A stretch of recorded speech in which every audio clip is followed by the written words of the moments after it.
Financial statement complete करके। ठीक है, ऑडिट के अंदर हम लोग जो रिपोर्ट बनाते हैं उस पर क्या आती है, ओपिनियन आती है, फीडबैक आता है।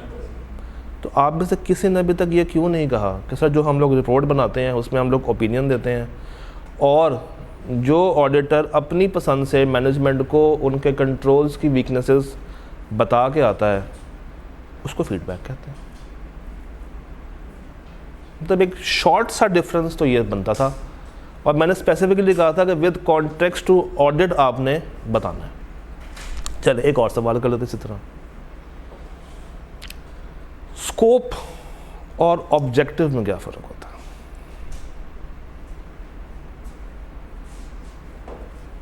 आपसे चलते हैं सर। स्कोप लिमिटेशन की बात नहीं हो रही है, एक ऑडिटर का स्कोप वर्सेस एक ऑडिटर का ऑब्जेक्टिव क्या है? स्कोप विद इन जो लिमिट्स हैं उसमें रह के काम करना, और ऑब्जेक्टिव जिस चीज़ पे काम करना वो है जो मकसद है। हाँ जी, no idea sir.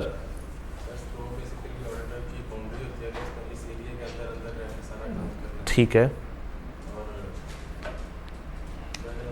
Objective basically उसके स्पेसिफिक एरियाज पे उसने इन चीज़ को हिट करके स्टेप बाय स्टेप पे काम करना है। पहली बात सही बता गए हो, दूसरी बात पे खिचड़ी ही पका के चले गए हो। हाँ जी, कोई बात नहीं, अगर मसला आ रहा है ना डे 1 पे अच्छी बात है, मगर लास्ट डे पे ये वाले मसले नहीं होंगे सर।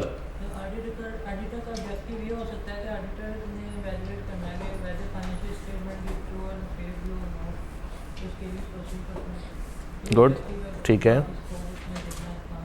स्कोप क्या क्या?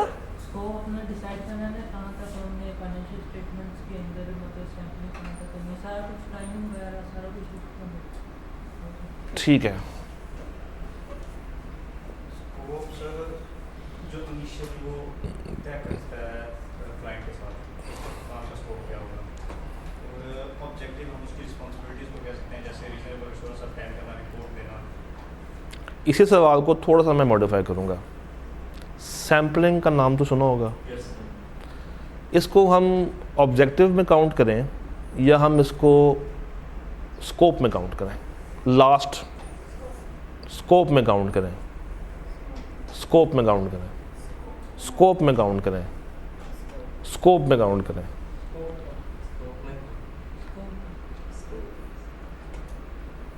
स्कोप में काउंट करें, क्यों?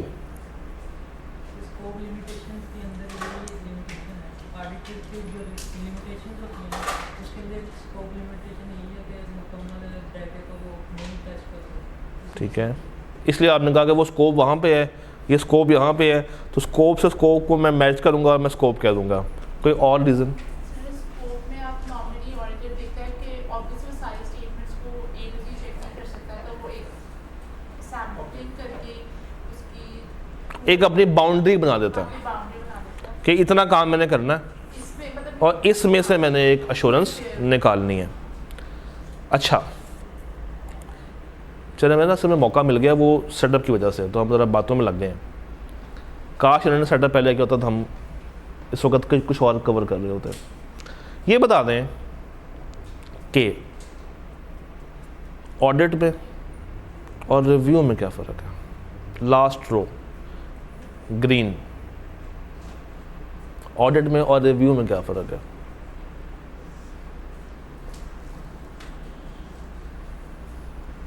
कोई फ़र्क नहीं है, दोनों भाई बहन हैं। ठीक है,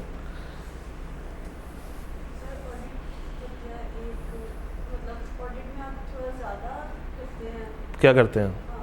काम ज़्यादा करते हैं। अच्छा, कितना? थोड़ा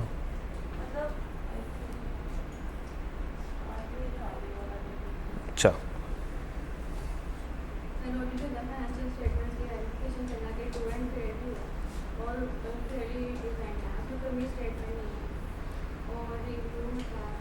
रिव्यू क्या होता है? Audit is a long procedure और जो रिव्यू होता है वो शॉर्ट प्रोसीजर होता है। ऑडिट में नॉर्मली हम सब स्टेटमेंट्स को इवैल्यूएट करके उन पे अपना ओपिनियन देते हैं, और रिव्यू में हम स्पेसिफिक किसी एक चीज़ को ठीक है, आपने बेसिकली कहा कि एक ज़्यादा टाइम लेता है, एक कम, और दूसरा आपने ये कहा कि एक में हम लोग श्योरिटी दे रहे होते हैं और एक में श्योर, Surety नहीं मतलब हाँ मतलब 100% नहीं देते, but true and fair view किस एक्सटेंट तक देते हैं, उसकी एक्सटेंट क्या होती है? तो पहले से डिसाइडेड हो नहीं नहीं, तो वो आपकी जगह एक सोचें। सर ये एश्योरेंस एंगेजमेंट्स की दो टाइप्स हैं, और इसमें होता है कि ऑडिट में आप करते हैं रीजनेबल एश्योरेंस होती है, ठीक है, और जो रिव्यू होता है उसमें लिमिटेड एश्योरेंस होती है। और जब आप इस एंड पे ओपिनियन दे रहे हो कहते हैं कि ऑडिट जिसमें ऑडिट एंगेजमेंट होती है तो आप उसमें कहते हैं कि financial statements give true and fair review, and in review में हम जब ओपिनियन दे रहे होते हैं उसमें हम बेसिकली जो कहते हैं कि nothing comes to our attention. That causes us to believe कि financial statements true and fair view नहीं दे रही हैं। इन सारी बातों का एक ही मकसद था, आपकी थोड़ी सी इंसाइट लेना, क्योंकि मुझे अपनी ऑडियंस को पहले जानना था, वो मैंने जान लिया कि आप लोग कितने पानी में इस वक्त खड़े हैं, और अब मुझे आपको उस पानी में मज़ीद पानी ऐड करके तैरना सिखाना, और फिर वो जो क्या कहते हैं साहिल पे लेके जाके आई कैब से मुकाबला भी करवाना। करने को तैयार है? यस कर लेंगे, घबराएंगे तो नहीं, पक्की बात है। शुरू करें, स्टार्ट करते हैं। ओरिएंटेशन और हमारे कुछ एजेंडास। पहला एजेंडा क्या है? Identification of issues. Second one is books to follow. Third is, fourth is, fifth is, sixth is, seventh is conclusion. Issues क्या हैं इस पेपर को लेके? कॉमन इश्यूज जो आप लोगों ने आज तक फील किए हैं, जब आप तैयारी करने बैठे या जब आपको परेशानियां फील आई, तो वो जो दिल में एक गुबार सा आता है, एक दुख सा आता है, वो दुख क्या होता है? वो दुख ज़रा बयान कर दें। सर इसमें ये है कि पहले तो इतनी ज़्यादा थ्योरी देख के दिमाग घूम जाता है। थ्योरी देख के दिमाग घूम जाता है, समझ ही नहीं आती, थ्योरी याद नहीं होती, थ्योरी याद नहीं होती, चक्कर आते हैं। चक्कर आते हैं, नींद नहीं आती रात भर। हाँ जी, यही इशू है, प्रैक्टिस करने का स्टाइल नहीं पता होता। सर एक तो थ्योरी याद करने में मुश्किल होती है, और ऊपर से कभी-कभी बंदा क्वेश्चन देख के पास्ट पेपर में वो दिमाग में ज़्यादा पैनिक हो जाता है, सॉल्यूशन बनाता है दिमाग में सॉल्यूशन बना। तो चार भाइयों ने चार तरह के डिफरेंट हमें इश्यूज बताए हैं। नंबर वन, थ्योरी का पेपर हमेशा आपको बोर करता है। नंबर टू, जब याद करने बैठो तो पैनिक हो जाता है कि कितना याद करें, कहाँ से कहाँ तक याद करें। समझ बातें आ जाती हैं मगर उसकी इम्प्लीमेंटेशन करना मुश्किल हो रहा होता है। फिर राइटिंग तो उसके अंदर बाय डिफ़ॉल्ट एक मसला है ही है। और मैंने कहा था कि बेसिकली जब सॉल्यूशन इसका देखते हैं तो सॉल्यूशन में काफ़ी डिफरेंट वर्डिंग से आंसर हुआ होता है, या फिर जो हम अपने हाथ से प्रैक्टिस किया होता है हम बहुत डिफरेंट होते हैं। तो फिर हम कोशिश करते हैं कि हम उस तरह का एक्सप्रेशन बनाएं। हाँ जी, की थी, उसमें मुश्किल आती है। आती है, ट्राई किया था, ट्राई करने की कोशिश की थी लेकिन नहीं किया, कवर ना कर, ये ना किया था, नहीं किया ना, नहीं किया। यही बता रहा हूँ, किया था लेकिन वो समझ नहीं आता कि उस तरह से जैसे उन्होंने सॉल्यूशन बनाया उस तरह से खुद कैसे ड्राफ्ट किया जाए। चले, मैं एक सवाल पूछूंगा। आप सब में से सबका FAR 1 तो पास हुआ होगा यस या एटलीस्ट अटेम्प्ट किया होगा। FAR 1 में IAS 16 नाम में एक स्टैंडर्ड भी है, PPE। कितने सवाल आप लोगों ने उसके किए होंगे अपने टाइम पे? 15 से 20। 15 से 20। उसके ज़्यादा ही है, उसमें कितने थे? कोई 50-60 सवाल थे, 60-70 सवाल बस, उसमें पास हो गया। गुड। 20-25, 15-20, 20-25, 15-20, 10-15 पास है। कितने किए? 35 सवाल। एवरेज क्या ले? 25 की एवरेज ले लें, 25 की एवरेज मुनासिब है। तो एक सवाल को सॉल्व करने के लिए आपको लगे होंगे 5 minute, 7 minute, 10 minute, 15 minute, 20 minute, 25 minute, आधा घंटा, 35 मिनट नहीं, आधा घंटा, चलें एवरेज कर लेते हैं हाफ एन आवर की। तो 25 सवाल और हर सवाल ने लिया आपका आधा घंटा। ज़रा निकाल के बताइएगा आप लोगों ने कितने मिनट लगाए एक स्टैंडर्ड के ऊपर 25 सवालों में।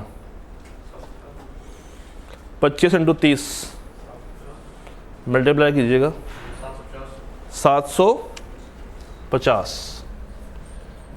और कितने स्टैंडर्ड्स हैं या कितने टॉपिक्स हैं? आपको तो टिप्स पे याद होंगे, कितने हैं? 13 हैं स्टैंडर्ड्स या टॉपिक्स? 13 हैं। 750 अगर इस पे लगा तो क्या सब पे सेम लगता है? नहीं, किसी पे कम होगा, किसी पे ज़्यादा होगा। तो ऐसा करते हैं, हम एवरेज कर लेते हैं 600 मिनट की। 600 मिनट इंटू 13 क्या आंसर आएगा?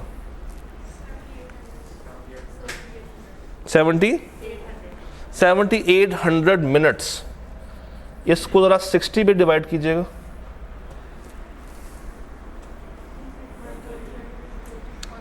वन पूरा यस सर 130 आवर्स। 130 आवर्स सिर्फ आपने प्रैक्टिस की थी FAR1 की, और ऑडिट को कोई 2 घंटे दिए थे, 3 घंटे दिए थे, कोई 13 घंटे भी दिए थे? नहीं। तो फिर इस बेचारे के साथ क्यों जुल्म करते हैं आप लोग, जब वहाँ पे 1300 कितने हैं 7800 मिनट और 130 घंटे दिए हैं। चूँकि वो निमारे का था बस इसलिए, तो ये बेचारा ये इतना उदास क्यों है? इसका क्या कसूर है कि सिर्फ ये थियरी का पेपर है इसलिए? इसमें कोई इशू क्या नींद आती है? नहीं। हाँ ये तो पहले 4 इशू थे, ये तो चले। हाँ बताएं। इसमें मेरे हिसाब से सबसे बड़ा इशू ये है कि जब रिक्वायरमेंट आ रही होती है ना, वो समझ नहीं आती। हमें नहीं समझ आती है किसी हद तक, हम उसमें से सिर्फ 25-30% पिक कर लेते हैं और मैक्सिमम चीज़ें उसमें से रह जाती हैं। फिर हम कहते हैं कि हमने सही किया, मैंने ये किया। तो इसको इम्प्रूव कैसे किया जाए? प्रैक्टिस से। तो अल्टीमेट जवाब कहाँ पर जाके गिरेगा हमारा? प्रैक्टिस पे गिरेगा। तो अभी तक क्या सीखा है? क्या सीखा है अभी तक? कि अगर मैं आपसे कहूँ कि आप लोगों ने देनी है एक शॉर्ट प्रेजेंटेशन कि इस पेपर को पास कैसे किया जाए, तो आप लोग क्या क्या बातें बता सकते हैं? सर मेरा जो वीक पॉइंट था कि अगर मुझे कोई कॉन्सेप्ट समझ भी आ जाता था तो मैं उसको एज प्रैक्टिस नहीं करती। ठीक है। और जो अगर क्वेश्चन पेपर में आया भी मुझे समझ आ रहा है उसकी रिक्वायरमेंट क्या है, बट मुझे क्वेश्चन अटेम्प्ट करना नहीं आता था। लिखना नहीं आता था आपको बेसिकली। क्या कभी अपने टाइम के ऊपर आपने एक सवाल लिखा हो और आप अपने उस्ताद के पास गई हो और आपने कहा हो कि सर मैं आपके पास बैठी हुई हूँ, ये सवाल जब तक आप मुझे चेक करके नहीं बताएंगे मैं उठूँगी नहीं? कभी ऐसा किया हो? चलें, टेस्ट दिया हो और नेक्स्ट डे जब वो आपको वापस चेक होकर मिला हो तब आप गई हो? सर यही तो प्रॉब्लम थी कि टेस्ट ही एज अटेम्प्ट नहीं किया। ऐसे किए नहीं थे। किसी और ने किया हो? किसी ने भी किया हो? आज तक किया? अपने टाइम पे कभी किया हो? किसने सर मुझे बताएं इसमें गलती क्या है, ये नंबर कटे हैं तो क्यों कटे हैं? सर एक पॉइंट ये भी था कि जो कुछ टेस्ट अटेम्प्ट किया था उसमें अगर पासिंग मार्क्स आ जाते थे तो हमने कहा बस मैं अब शेरनी बन गई हूँ और अब मैंने बस जो है वो तबाही मचा देनी है। जैसे that is not the point thing is कि मैं ये सोचती थी कि पास हो गया, जो मेरी मिस्टेक्स हैं उसमें कभी ऐसे वर्क नहीं किया ना।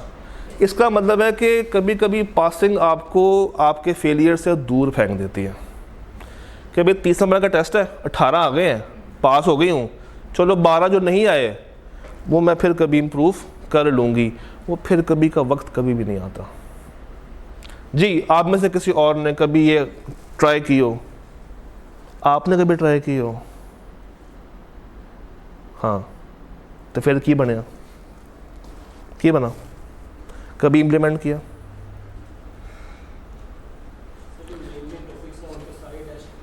अटेम्प्ट की बात नहीं हो रही है, अपने मसलों को करेक्ट करवाने की बात हो रही है। नहीं किया। तो this is the main reason. यहाँ पर हम लोग मार खा जाते हैं। सी लो का पेपर आप में से किसी का दूसरी अटेम्प्ट में पास हुआ हो? 1 2 3 4 5 और मेरा कंबाइन निकला था। कंबाइन वाला पास हुआ पहली में? अच्छा कंबाइन वाला, कंबाइन पहली में निकल गया था, निकल गया था पहली में। आपका रह गया था? अभी निकल गया। कितने में रहा था? सर मेरा 40 पे रहा, 40। अगर मैं आपसे कहूँ कि सी लॉ को कंपेयर करें विद दिस पेपर, क्या कंपैरिजन करेंगे आप? दोनों ही थ्योरी हैं, दोनों के तो उसमें पास होने के चांसेस ज़्यादा हैं as compare to this. What's the reason? सीलॉ का पेपर ये था कि उसे हम समझते इजी पेपर था और उसके टेस्ट भी बहुत ज़्यादा दिए थे। उसमें जो क्वेश्चन आता है वो टू द पॉइंट भी नहीं कहेंगे, बट ऐसा आता है कि आप उससे रिक्वायरमेंट 100% आपको समझ आएगा कि क्या वो पूछ रहा है। अच्छा, और और कोई इसमें अगर ऐड करना चाहता हो इस पॉइंट में? सर सीला की कोई भी ड्राफ्ट नहीं किया, उसका कोई सवाल ड्राफ्ट नहीं किया, क्योंकि कुछ नहीं किया, पेपर दिया लास्ट। गुड, चलो मान लेते हैं। किससे? रट्टे से। उसमें क्रैमिंग ज़्यादा है, सिलेबस भी कम है, क्रैमिंग भी ज़्यादा है, और सवाल की रिक्वायरमेंट भी क्रैमिंग वाली होती है। यहाँ पे ऐसा कुछ नहीं होता। इसमें रट्टा कितने मार्क्स का आता होगा? नहीं, कितने मार्क्स का आता है? कभी 20 का, कभी 25 का, कभी आई कैप ने कहा है 20 से 25 नंबर का रट्टा और बाकी सिनेरियोस। अच्छा जी, यहाँ तक कुछ बातें डाइजेस्ट हो रही हैं। क्या आप में से कभी किसी ने एक स्टैंडर्ड पढ़ा हो, फुल फ्लेज? एक आसान बात कर लेते हैं, आप सब नहीं पढ़ा होगा। 210 बोले तो 210 बोले तो प्री कंडीशंस, कुछ बातें याद आ रही हैं प्री कंडीशंस की? चलें, कोई भी स्टैंडर्ड हो, पढ़ लिया क्लास में, घर जाके उसको कागज़ के ऊपर कभी ड्रॉ किया हो? यस, यहाँ से गैस की आवाज़ आई है। तो कितनों के साथ आपने ऐसा काम किया? FAR1 की बात नहीं हो रही है, थे ऑडिट की गल हो रही है। ओवरऑल किया हुआ है, गुड। सर रिपोर्ट्स के साथ किया था बस। वो तो हम खुद करवाते हैं ना क्लास में, वो तो आपने कर ही लिया होगा खुद से। अब ये 210 बहुत एक बेसिक सा स्टैंडर्ड है, इसमें 6 बातें हैं और हर बात के अंदर 2 बातें हैं। सर रिमूवल ऑफ ऑडिटर किया था और अपॉइंटमेंट ऑफ ऑडिटर किया था। यानी कि हम लोग इससे दूर हैं, यस सर, कैसे? इससे भी दूर हैं, इससे भी दूर है, और इससे तो बहुत ही दूर है। तो फिर हम सही फेल होते हैं। We deserve this failure. हमें आई कैप सही में फेल करता है। वो आपसे प्यार नहीं करता कि ये बच्चा रोज़ रोज़ आएगा मेरे पास तो मैं उसको देखूंगा, नहीं। ये सारी हमारी वीकनेसेस हैं जो कि इस पेपर का डाउनफॉल बनती हैं। एविन इस पेपर में रिज़ल्ट ख़राब आता। अगर मैं आपसे इस वक्त पूछूं कि आपके कोर्स में ऐसे कितने चैप्टर्स हैं जहां से आई कैप ने पूछना ही रट्टा है, बता सकते हैं? दूसरा केड़ा, पहला कंपनीज एक्ट है। तो फिर पूरी बात करें ना। हाँ अच्छा चलो ठीक है। आपको पता है आपके कोर्स में, अगर मैं आपको एक स्लाइड दिखाऊं, आपके कोर्स में 1 2 3 4 5 6 7 8 9 10 11 12 13 14 एरियाज हैं knowledge based. And what is knowledge based? जहाँ से आई कैप ने लॉजिक को टेस्ट नहीं करना, जहाँ से अगर आई कैप सवाल बनाने के लिए जाएगा तो मैक्सिमम वो आसान सा एक रट्टे वाला सवाल निकाल रहा होगा।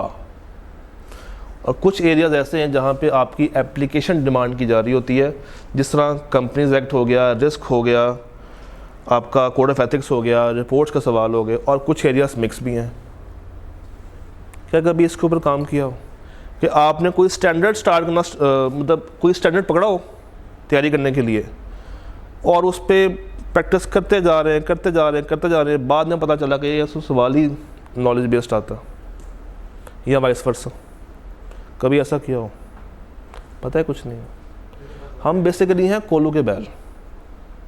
कोलू के बैल पता क्या होते हैं? नहीं, जिसके यहाँ पे पट्टा होता है उसका काम होता है बस एक डायरेक्शन में चलना, और हम चली जा रहे हैं चली जा रहे हैं चली जा रहे हैं। ये जो ब्लाइंडर्स लगे हुए ना इसको खोलें। दुनिया है, हमने पास करना है, नियत करते हैं करते हैं नियत। तो इतनी मध्यम आवाज़ में क्यों कर रहे, ऊंचा ही बोलना है? पक्की बात है। ये आखिरी रो क्यों खामोश है? आपकी नियत नहीं है तो बोलो फिर। वो आपका रिमोट कंट्रोल साथ लेके बैठी हुई कि मैं म्यूट करने हैं, मैंने आवाज़ ऊपर नीचे करनी है। जी क्या मुंह से बोले? है नियत है नियत है नियत है नियत। अल्लाह करे।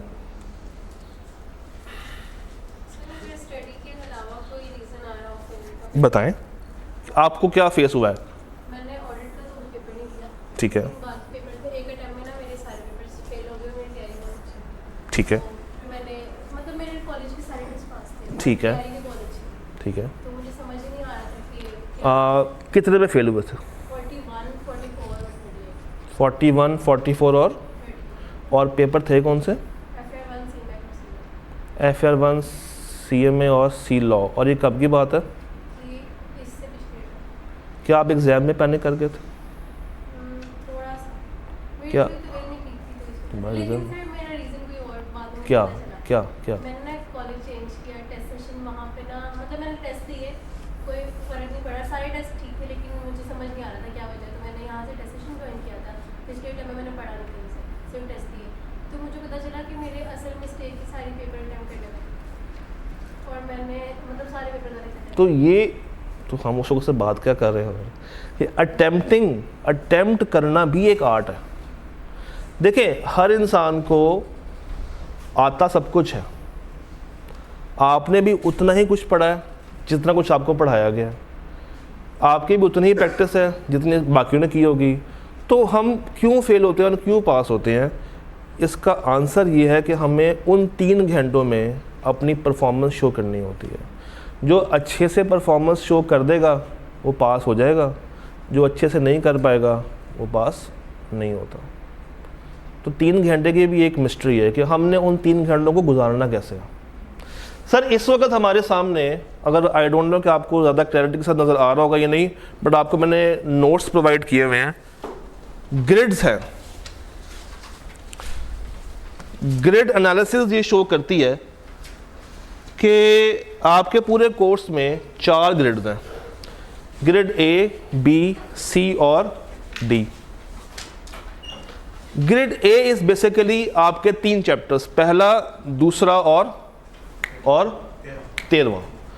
पहला, दूसरा और 13वां। और आइकन ने क्या कहा है? 15 से 25। ग्रिड B 15 से 20 एक ही चैप्टर है, चैप्टर 3 प्लस एक टॉपिक है, चैप्टर 4 का डॉक्यूमेंटेशन। एक टॉपिक और एक पूरा चैप्टर। फिर आते हैं ग्रिड D की तरफ। ग्रिड D में उसने कहा कि कुल मिला के 5 स्टैंडर्ड्स हैं, जिसका ब्रेकअप ये बनता है कि चैप्टर नंबर 14 हाफ, यानी कि रिपोर्ट्स का सारा एरिया यहाँ पर है, प्लस एक मासूम सा चैप्टर रिव्यू वाला, चैप्टर 15। और जितना कुछ रह गया है वो सारा कहाँ पे डंप किया? डंप कहाँ पे किया? ग्रेड C में। और क्या मार्क्स रखे हैं? 45 से, यानी कि अब उसके पास इस ग्रेड में खेलने का मार्जिन काफ़ी ज़्यादा आ गया। पहले बच्चे क्या किया करते थे? 5 चैप्टर्स तैयार करते थे, एथिक्स का, रिपोर्ट्स का, कंट्रोल्स का, रिस्क का और सब्सटेंटिव का, और पेपर देने पहुंच जाते थे, जब इस तरह की ग्रेड नहीं हुआ करती थी। बट अब यहाँ पे उसने आधा पेपर रख दिया और टॉपिक्स इतने ज़्यादा है कि वो कुछ भी कहीं से भी टेस्ट कर सकते हैं।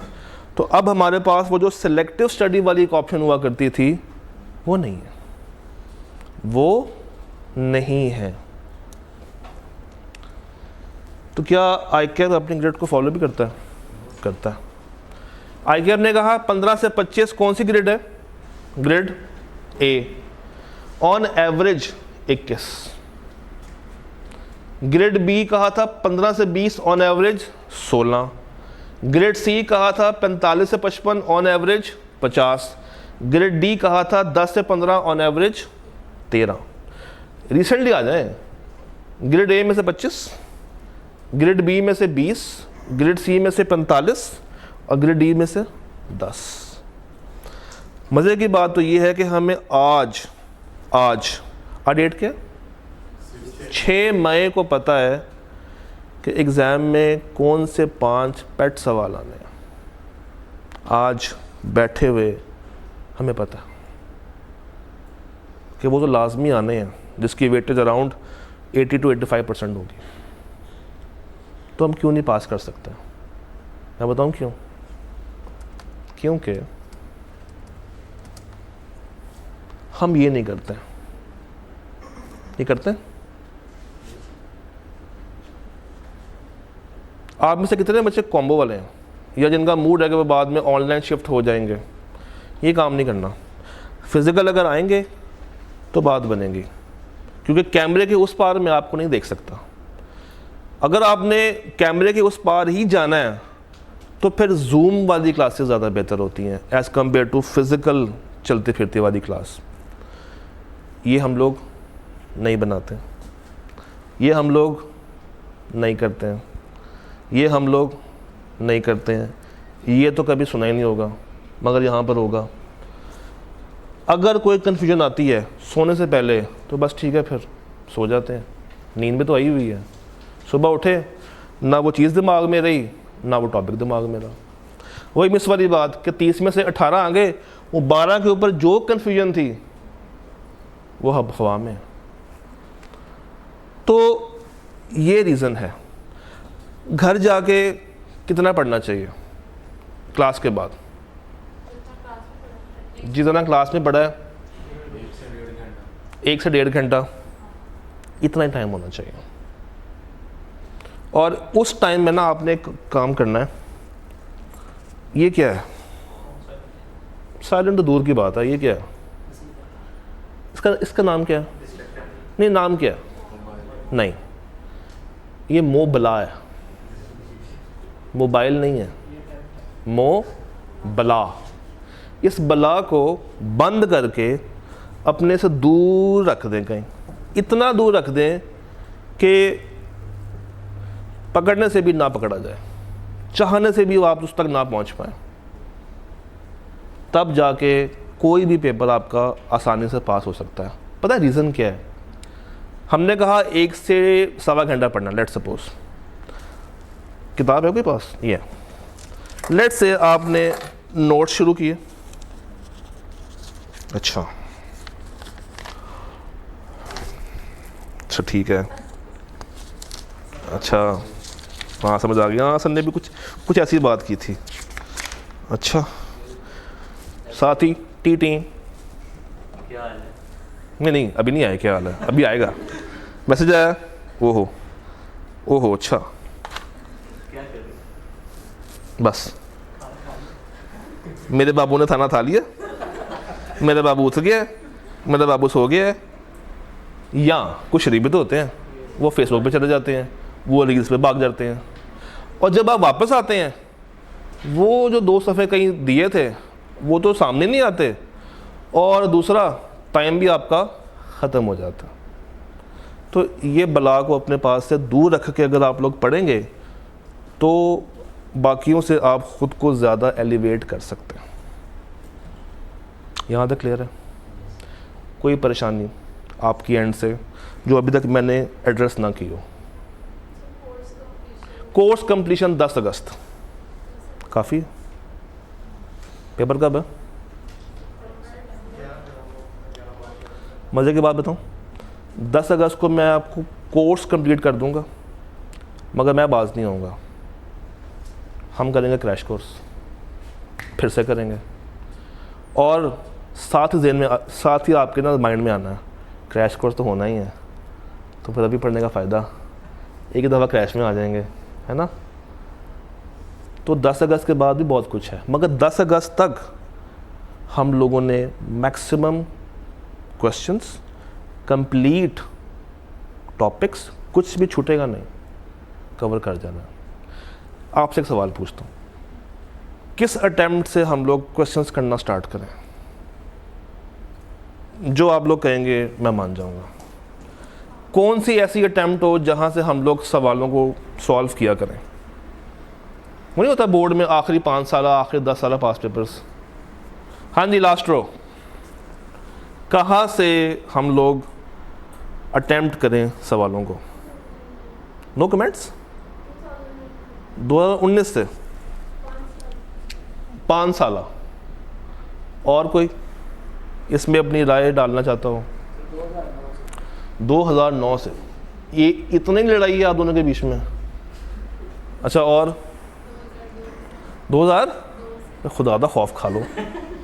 2002 आप चाहती हैं कि बस लगे रहें। और बताएं जी मिस, वो भी करेंगे 2009-10 से।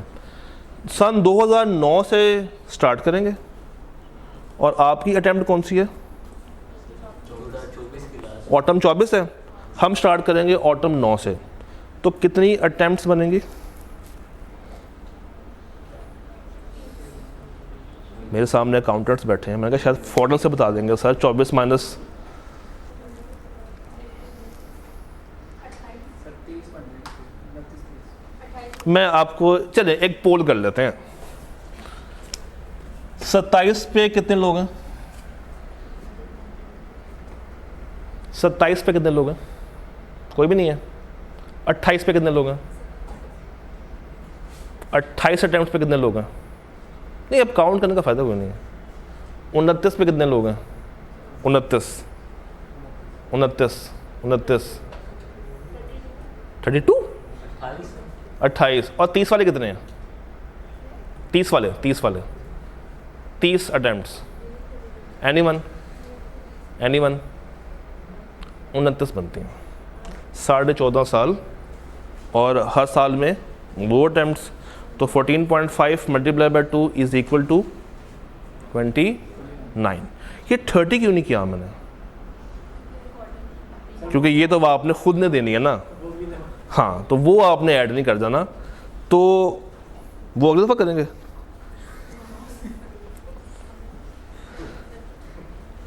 अच्छा, हमारी क्लास का पैटर्न क्या होगा? वो ये होगा कि हम लोग 2 वे चलेंगे। ऐसा नहीं होगा कि मैं बस करा रहा हूँ और आप बस कर रहे हैं। नहीं, मैं रुकूंगा और अक्सर आपको यहाँ पे बुला के आपसे ही करवाया करूँगा, ताकि आप में वो जो एक झिझक है पेपर की समझने की, वो ख़त्म हो। असाइनमेंट्स मिला करेंगी। और असाइनमेंट्स ऐसे नहीं है कि बस आपको कह दिया और आप जाके सो गए। नहीं, आप लोगों ने अलग से रजिस्टर मेंटेन करना है सिर्फ असाइनमेंट्स के लिए। और असाइनमेंट्स क्या होंगी? डेली के 3 सवाल। और वो 3 सवाल किसी भी जगह से, किसी भी साल के, किसी भी टॉपिक के हो सकते हैं। जैसे फॉर एग्जांपल हम लोग अगर रिपोर्ट्स कर रहे हैं तो शायद असाइनमेंट में चैप्टर नंबर 1 का सवाल आया हो। उसका फ़ायदा क्या होगा? रिवाइज। साथ साथ आपको चीज़ें भूलेंगी नहीं, आप लोगों की माइंड हमेशा फ्रेश रहेगा। तो अगर तो ये कष्ट उठाने को तैयार हैं, वो भी दिन के इस टाइम पे जहाँ पर आप लोग नींद में होते हैं, तो नियत कर लें ताकि हम लोग कल से अपना पहला चैप्टर स्टार्ट करें। डन। तकरीबन 15 test except assignments, mid, mock, quarter और पास पेपर तो यहाँ पे चल ही रहे होंगे। असाइनमेंट्स भी हैं और भी बहुत कुछ है, क्विज़ेस भी होंगे।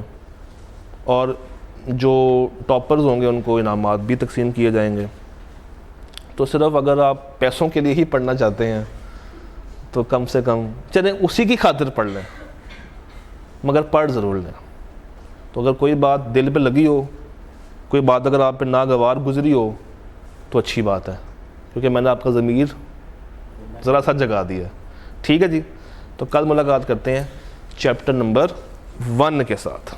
तब तक के लिए अल्लाह हाफ़िज़ व नासिर। इनामात क्या मिलेंगे? कैश।